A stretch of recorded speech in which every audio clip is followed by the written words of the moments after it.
Gang Studios. Vipen makuyana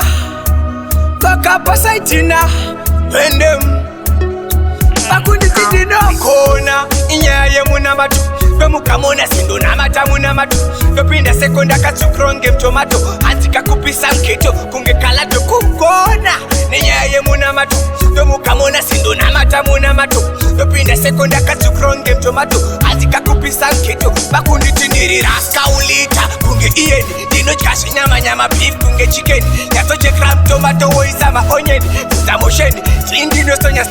Yangu chipo italendi Pandashika iselendi Tindova hapura bode Zama parent kuva feka singe kamet kuva Nama senge cement Tindova ena singe weekendi Bakuda kusikisa nzira zangu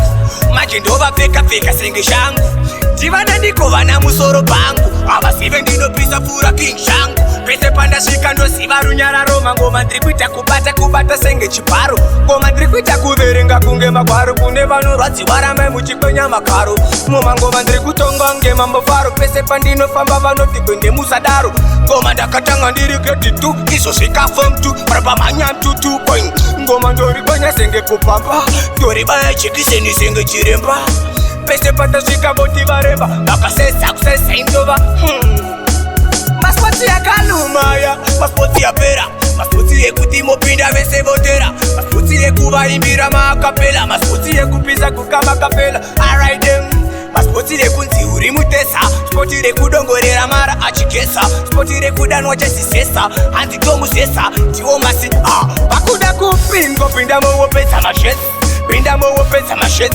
Bakuda kupingo pinda mowo pesa masports Pinda mowo pesa masports Alright them Maspoti ye kunyengo fuma Maspoti ye kushende pofuma Maspoti ya pera Maspoti ye kuhapura mapwata Maspoti ye kusiya shakashata Maspoti ya pera Yeah man, what if they bend them So gaba say them bend them, yeah man